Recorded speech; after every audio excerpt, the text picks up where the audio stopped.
So our set of notes tonight is a little bit of a change of pace from what we have been talking about in class. We're going to take a break for a few days here and focus in on this year's presidential election, which is coming up very soon. And so when we think about presidential elections, of course, we think about our two major political parties, the Republicans, whose symbol is an elephant, and the Democrats, whose symbol is a donkey. And we think about two candidates from those parties engaged in deep, thoughtful debates, giving speeches around the country, and of course, the calm, peaceful process of going to the voting booths and everyone has their say, and then the winner gets to live in a nice big house. And it's just straightforward and very simple. But in reality, it's really not that simple at all. As you can see from this wonderful CNN image, the road to the White House has lots of twists and turns. Now in this course, we're not going to be studying all of those twists and turns in detail. In the government course, we'll cover it more specifically. But needless to say, it's not just as simple as two people run against each other, you hold a vote, and whoever wins gets to live in the White House. There's lots of twists and turns on the road. So we're going to start off with a question for Mr. C. And this one comes from Confused Voter, who says, what exactly does the president do? Well, that's a good question. What does the president do? The president's main job is to enforce the laws that Congress passes. Congress comes up with the laws, but the president is in charge of actually enforcing them and making sure that people follow the laws, or what is called executing the laws, which is why the president's branch of government is called the executive branch. The president's job is to execute or to enforce the laws. Now, our Constitution gives the president some specific powers. For one, the president is made the commander-in-chief of the U.S. Armed Forces, basically meaning the president is top dog when it comes to our military. He or she is in charge of all branches of the U.S. military. The president is given the power to create treaties with foreign countries, to appoint high-ranking officials, and for that we're talking about things like ambassadors to other countries, important officials in the president's cabinet like the Secretary of State or the Secretary of Defense, and as we'll talk about in a minute, appointing federal judges, so judges who are going to serve in high courts, even as high as the U.S. Supreme Court. The president is also given the power to grant pardons. So the president can effectively forgive people for crimes.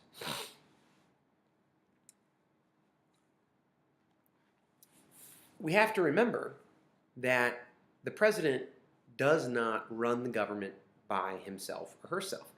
The Constitution breaks that job up into three. So even though we haven't studied this in too much detail yet, you're probably aware, right, that the president is only one branch. There's the executive branch with the president, but there's also the legislative branch, or Congress, and the judicial branch, or the Supreme Court. We have a three-branch system of government. The president's part of that. The president has some other powers that are part of what's called checks and balances, which means the president is able to check or block the other branches in order to keep them from getting too powerful. So how does the president do that? Well, one is that the president can block Congress by vetoing or denying bills that Congress has passed. So if Congress comes up with a bill that the president does not like or does not think is a good bill, the president can veto it. The president can block it. The president can block the judicial branch, which is the Supreme Court, by picking judges to serve on the Supreme Court when there's an opening. So if the president gets a chance to appoint a Supreme Court justice, he or she gets to pick who goes onto the Supreme Court, and that gives them some say and some influence over the Supreme Court. Another question, can I be president? This time the question comes from high school student, and the answer is no, you cannot. But everybody can be president. No, that's a lie. Not everybody can be president. In fact, the Constitution is very specific. There are requirements to be president. And they really fall in three main areas. Age is the first one. The reason the high school student cannot run for president is because the high school student, unless they've failed many, many times, is not going to meet the age requirement. You have to be 35 years old at least to run for president. Most people who run for president are much older than that. Citizenship. To run for president, you must be a natural-born U.S. citizen, which means that from birth you have to have been a U.S. citizen. You can't have been a citizen of another country and then move to the United States and become a citizen. To become president, you have to be a natural-born U.S. citizen. And there's a residency requirement, which is that you have to have lived inside the United States for at least 14 years. So, for example, if you've been in the military and you've lived most of your life in another country, you haven't lived at least 14 years in the United States, then you cannot run for president. Ooh, another question for Mr. C. Who's running for president this year? Asked by someone who pays absolutely no attention to the news. Good question, someone who pays no attention to the news. There are two major candidates. The first is the Democratic Party nominee, Hillary Clinton. The second is the Republican Party nominee, Donald Trump. There are other people running for president from what are called third parties, right? Such as Jill Stein from the Green Party and Gary Johnson from the Libertarian Party. But because we have what's called a two-party system, we have two major political parties. The only two people with a really serious chance of winning are the Democrat and the Republican. And this year, that's Hillary Clinton for the Democrats and Donald Trump for the Republicans. So when will we know? When will we know who won? Well, unless there's some really, really close elections that require recalls, we will know on Election Day, Tuesday, November the 8th. So, Election Day, everybody goes to the polls, we vote, they count up, and whoever got the most votes across the country wins, right? I mean, that makes sense. Whoever gets the most wins. Well, not exactly. That's what most Americans think. Most Americans believe that they pick the president, but they don't. They don't pick the president. Who picks the president is a special group called the Electoral College. This is a system of choosing your leader that is really unique to the United States. Okay? And basically, we don't have one big national election. We have effectively 51 small elections. 50 states plus Washington, D.C. all hold an election, and each state gets a number, as you can see on the screen here.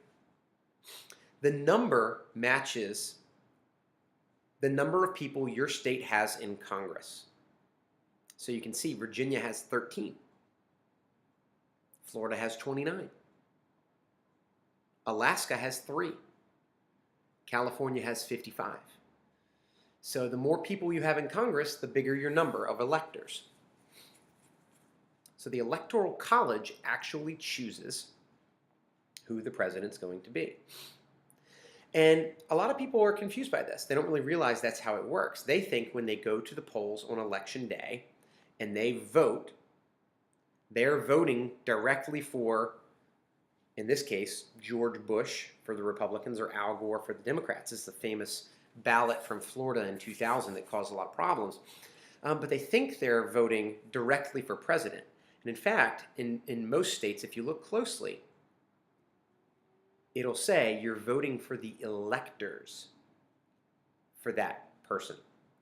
So you're voting for a special group who have said they will vote for George Bush, they will vote for Al Gore, they will vote for Hillary Clinton, they will vote for Donald Trump. So what you're doing is voting inside of your state for electors, and whoever wins your state gets those electors. So if you don't win the presidency by getting the most votes across the whole country, how do you win the presidency? You have to get to 270. You win the presidency if you hit 270 electoral votes.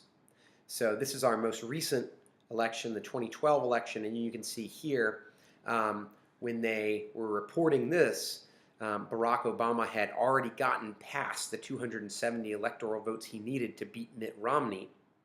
So therefore, he had hit the magic number, he had gotten his 270 electors, and Barack Obama won the election. So it's kind of a funky system, and you don't have to know it in and out. But what you do need to understand is you don't win by winning the biggest number of votes across the country. You have to win the most electoral votes. You have to get over 270. So that gives you some basics about this coming election. Over the next few days in class and for homework, we're really going to be diving into Clinton and Trump. What are the big issues? What have they said? Where do they stand on those issues?